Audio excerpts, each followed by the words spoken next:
So dealing with accommodation. So last class, we did introduce what is the eye, the function of the eye, the different parts of the eye that is responsible for your vision, allowing light in and out of it. We would have spoken about as well how images would be formed on your retina, was the process behind it.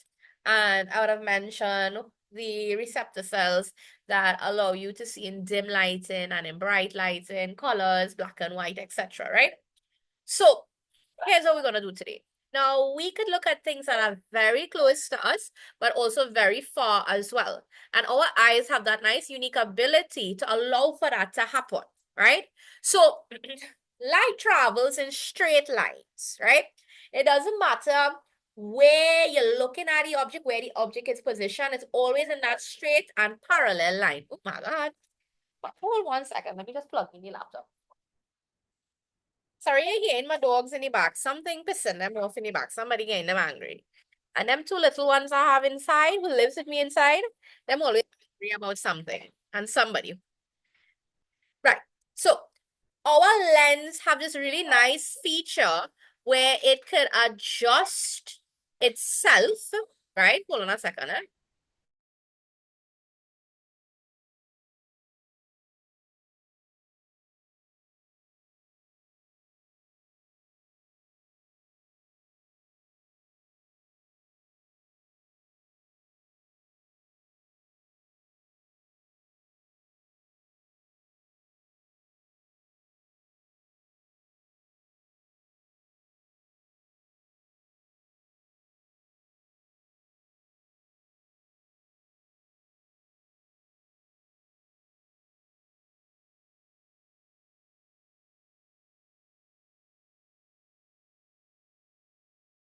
Right, sorry about that. So I was talking about the lens, right? So the lens have this ability to be able to alter its size to see objects that are near and objects that are far. So this alteration of the lens is what we call accommodation. So it's just a slight maneuvering of the suspensory ligament and ciliary muscle. So they just work antagonistically, meaning that they work opposite to each other, but with each other to accomplish the purpose, right? So with looking at objects that are near, what's going to happen is your ciliary muscle is going to contract. Suspensory ligament is going to loosen. So I repeat, the ciliary muscle contracts, suspensory ligament loosens, right? And what's going to happen is the tension on the lens is adjusted and the lens now becomes fatter. And that's to be able to focus on an object that is close by. So like if I want to read the contents of the water bottle, I want to read my phone, I want to read a book, what's going to happen to my eyes to focus on these light rays? Could it come in parallel from this object that close up to your face? But if it continues to travel parallel, right, without any adjustments, it will not fall directly onto the retina. It might fall somewhere else. And this image might become blurry. So to prevent that from happening, ciliary muscle contracts, suspensory ligaments loosen, your lenses get fat, the light does make that adjustment, that bending, and it falls directly onto the retina so that you could be able to see. Tell me if all you're good there so far.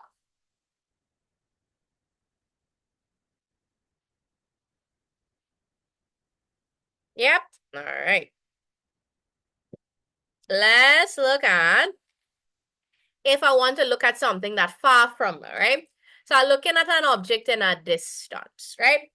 So obviously, if these things happening for me to see something that's nearby, the opposite gonna happen for me to see something that's further away. So when your ciliary muscle relaxes, your suspensory ligament is gonna start to have a little tension on it, so it's gonna pull tight. And when that lens now becomes thin, the object that you're looking at a distance, you might be looking at your friend, you might watch something in the tree, you might watch something in the sky, you might be watching a vehicle in front of you, you might be watching somebody walking from a distance coming towards you, you might be watching your pet playing outside. When you're watching these objects from far, you don't really need much adjustment of the light to bend onto your retina. It's just a real slight bending you need for the rays to hit directly in the right spot for we to see the object.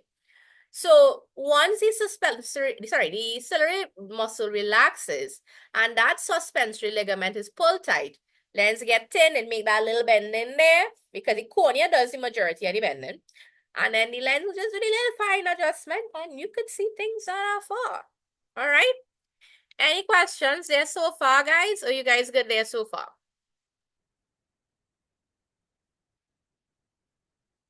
All right. Nice. But you know, like I don't know how many of you will actually wear glasses. I wear glasses, and me by not wearing my glasses right now, I do it myself an in-service and I injustice because I'm blind. But nevertheless, I just take my little chances here or there. So I'm not sure how many of you all wear glasses. You can let me know by thumbs up if you want, if you just wear glasses. And you can tell me which one of you these situations that you just experience.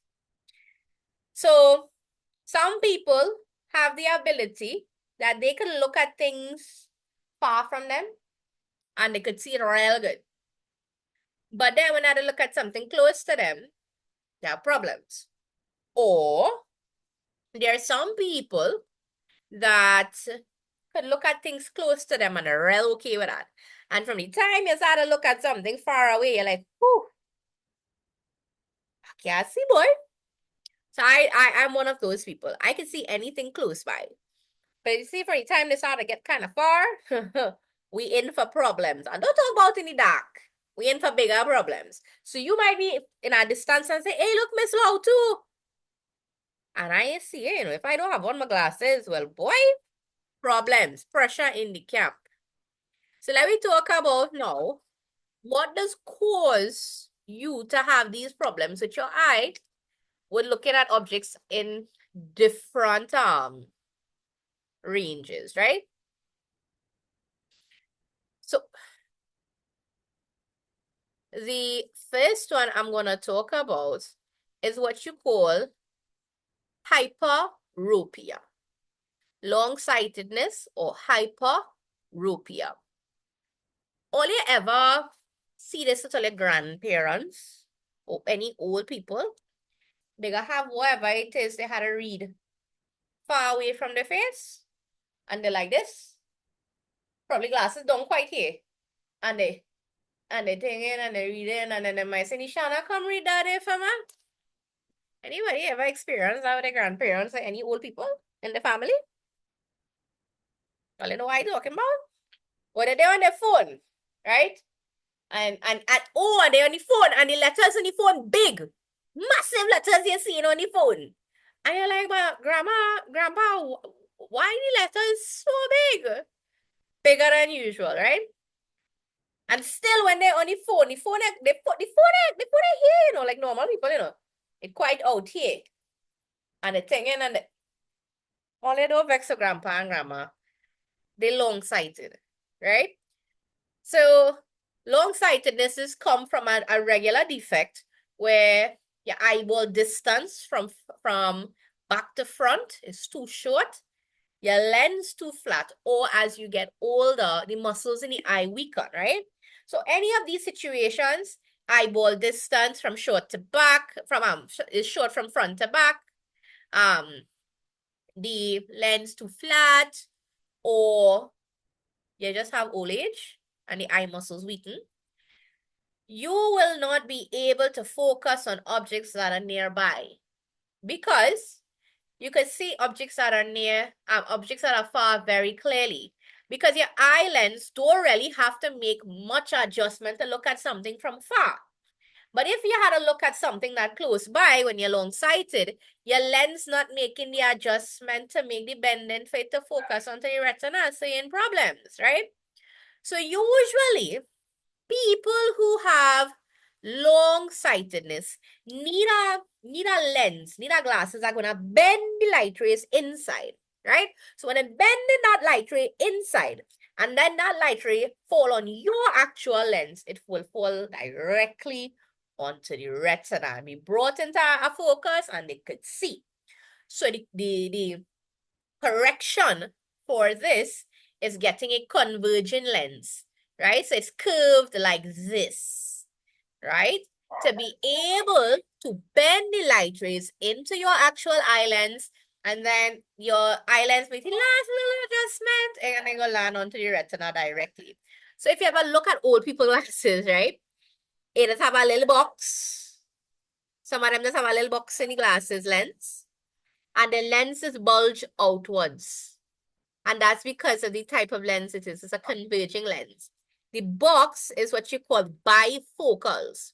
Now, some people who have bifocal lenses is because they typically just have difficulty seeing in general, long and short, which tends to happen when you're getting older because your eye muscles weaken. So the bifocals is to allow them to be able to read things. So when they're looking at things that are short, they're gonna look at through the box, and they're looking at things that are far above, far away, they look up straight ahead. So next time, analyze your grandparents' glasses and see what you see. I remember when my grandma was alive, God bless her soul, every time she get glasses, I was like, Grandma, let me see your glasses, hey, girl. I want to see.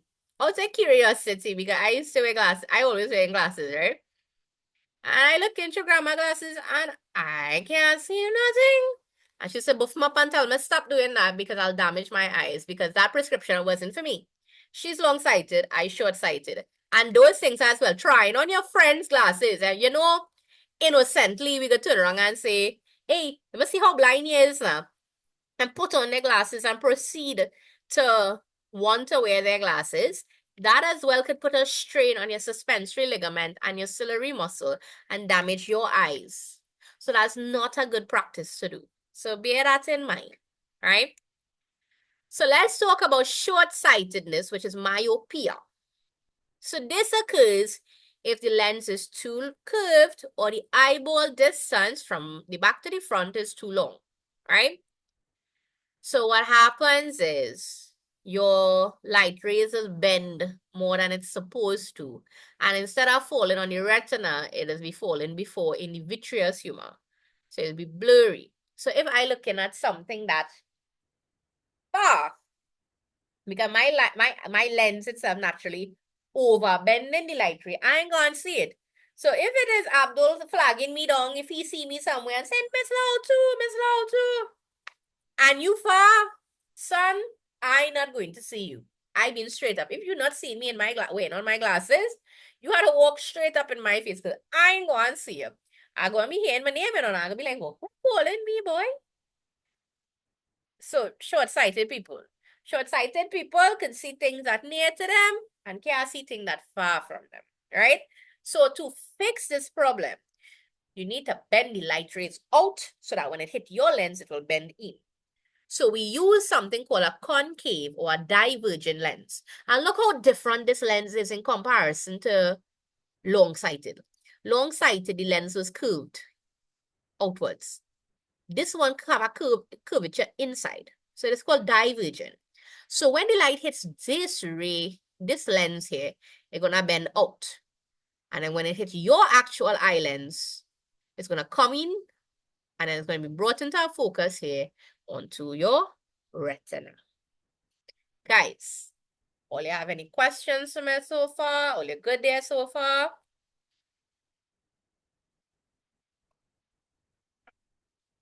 All right. Nice. So we're going to talk about cataracts. We're going to talk about glaucoma. These are two other things as well that plague elderly people. Right? I wouldn't say elderly, like old, but it plagues people who have certain lifestyle diseases, right? So let's talk about cataracts first. Cataracts are a protein buildup in the eye. So it is a protein that is cover the actual eye lens with a kind of gray, opaque covering. So it will block light from entering your eye. So it doesn't necessarily mean that you're blind, but the blockage prevents light from entering the eye. So to be able to fix that, you have to do a surgery to clear it. At first, the cataracts is small, They might give you drops, but if it's a large cataract, they usually do the laser surgery to remove the actual eye lens, or they will clear the blockage with the surgery, right? So I'm gonna I'm gonna play you a little video here with some of this information, and then we'll look at glaucoma next.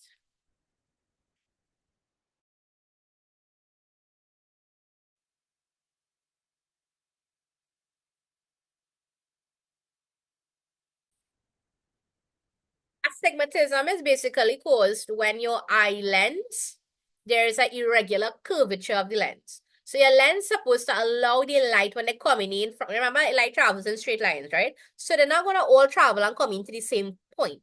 So you have different planes in your eye that the light had a focus in.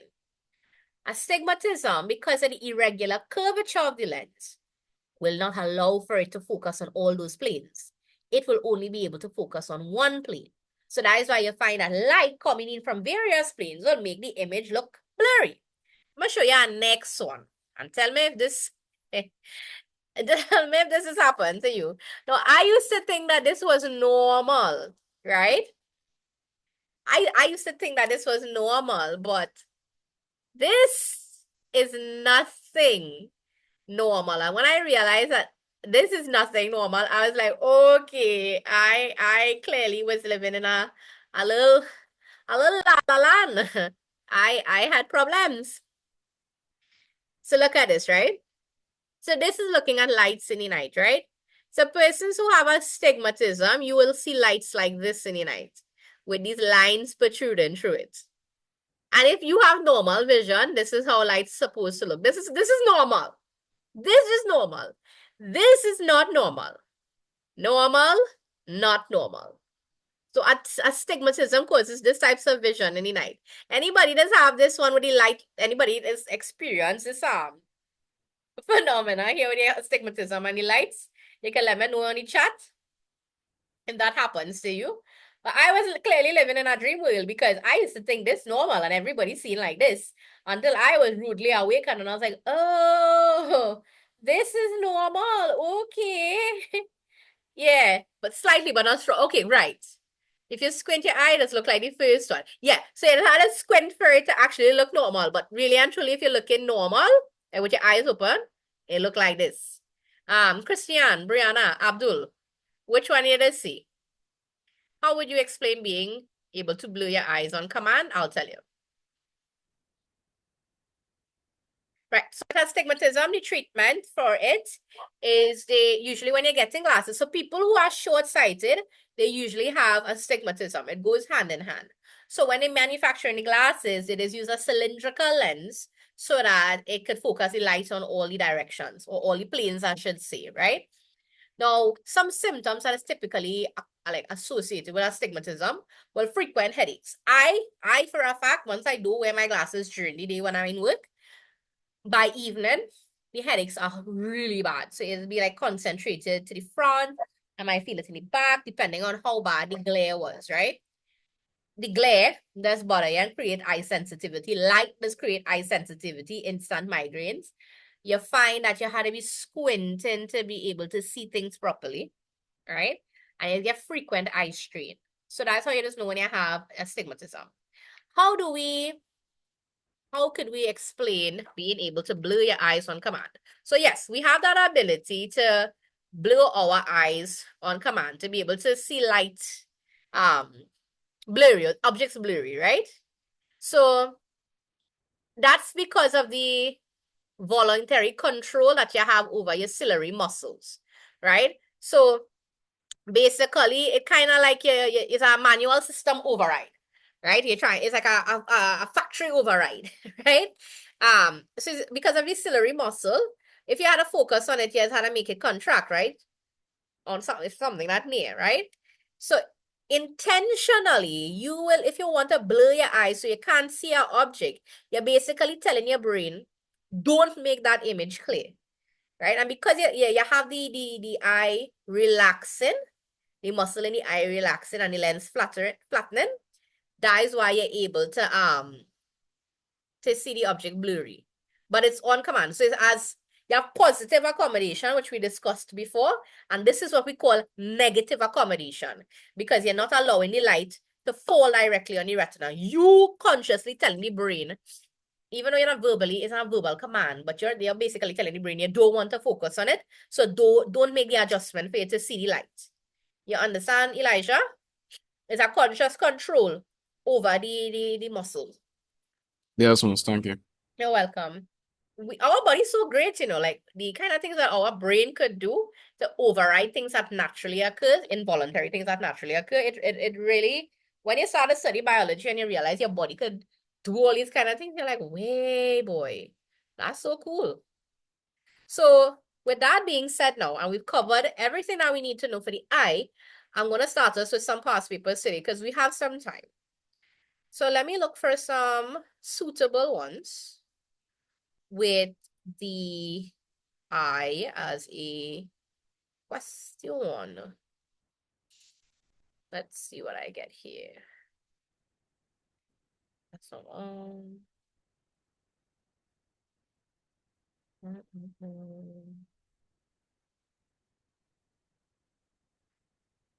January 2020. That's what we're going with today.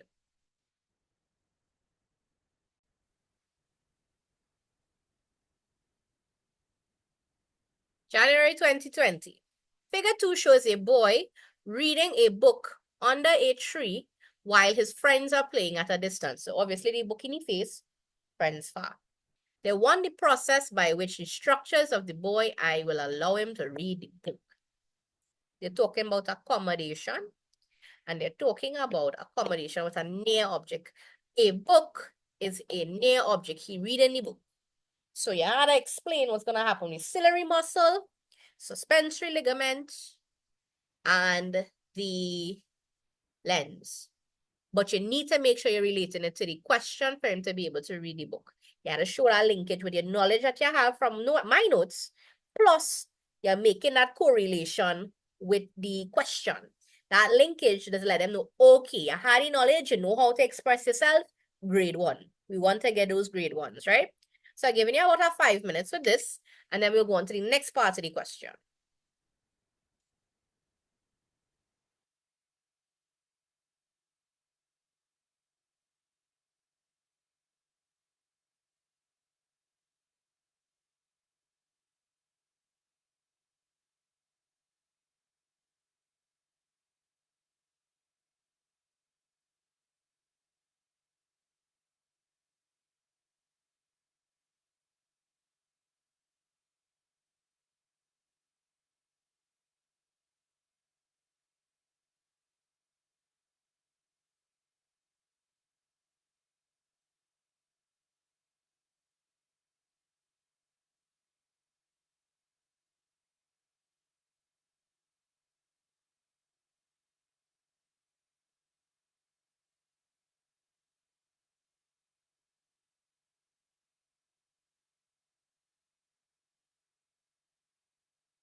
Right, Ole? I ready to tell Ole how to answer this question, right? So I would start off with saying the processes by which the structures of the boy eye will allow him to read the book are as follows, right? So that I can be able to detail it now, right? I like to use a linkage of part of the question into the answer because CXC watching to see if you're regurgitating information or if you could show them, yes, I understand what it is the question asking me and how I could answer the question. That is how these training and them does get them straight A profiles. You have to know how to structure your answer. That is the most important thing, structuring, right? So you see, this part of the question here, I'm using that back to start my answer. That piece here, to read the book, are as follows. Your ciliary muscle will contract, or you can say his ciliary muscle will contract, comma, his suspensory ligaments will loosen, the lens will get fatter, and his eyes will be able to focus on the book. Tell me if you're okay there so far. Any questions so far? You all had that? The secret in the grade one is how it is only phrasing, only answer, you know, it's really not that hard. So if you had to understand what they're asking you for and how to phrase it to get that straight to your profile, right? So now they want to know how his eyes, the processes will allow him to observe the friends playing in the distance. So obviously it's accommodation again.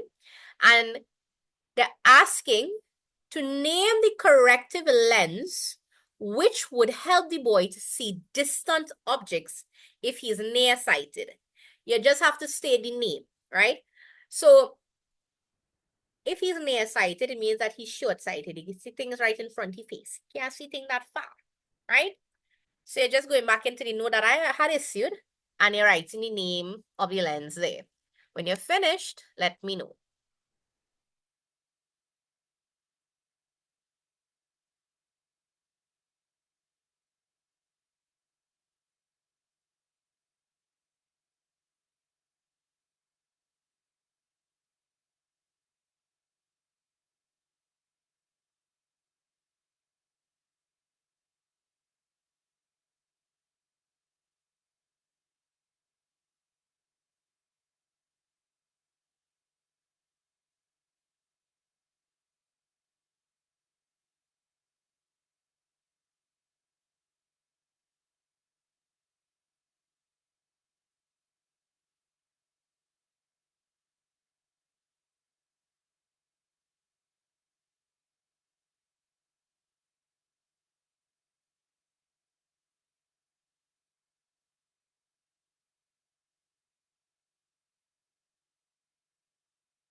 Right, guys. So you're just writing the opposite of what you would have written just for the reading of the book.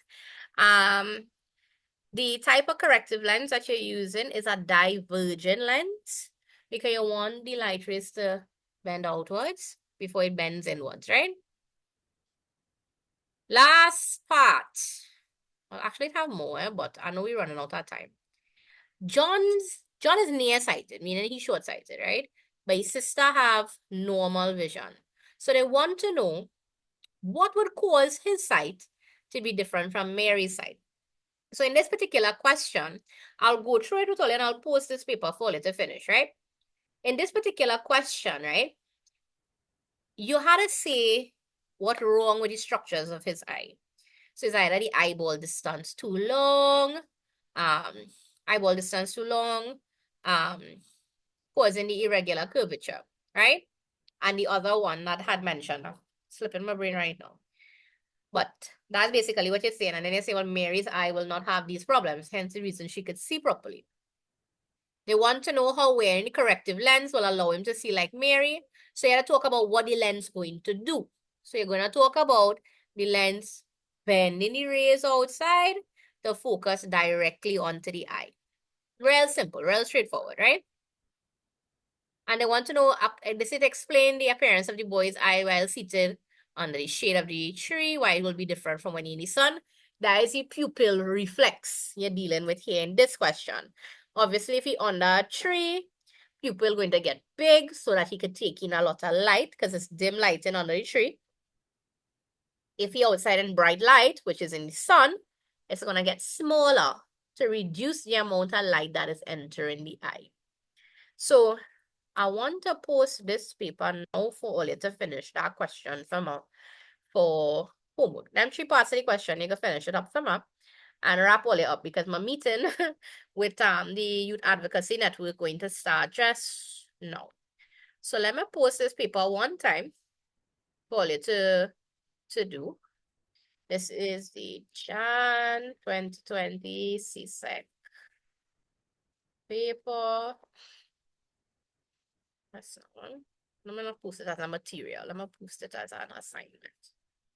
And CSEC 2025.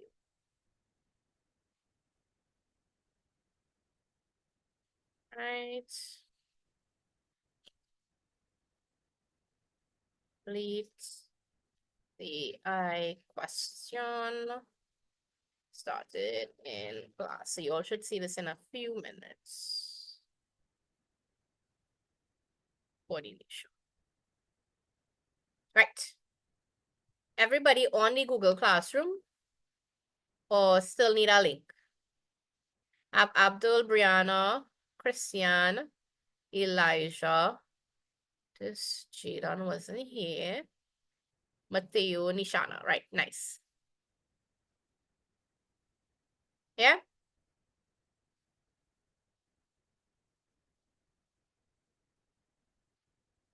Yeah, Elijah, this was good though. This was a really, really good answer though. I must admit that. It was good. Right? So, complete those 3 questions, Summer. Please submit it so I could see how your vocabulary is within the questions because I need to see that as well. So in the event that I had to fine tune anything with all you, I will fine tune it one time, right? I will send you another one tomorrow based on the eye. I will post the note in advance for the ears because we have to do the ear next. And when we're finished with sensory and coordination and response, we had to do response in plans too, right? Because data's response is stimuli. We had to do endocrine system, right? Endocrine before we move on to growth and whatnot, right? So that's it for today. You all can go ahead and leave. Bye, everybody.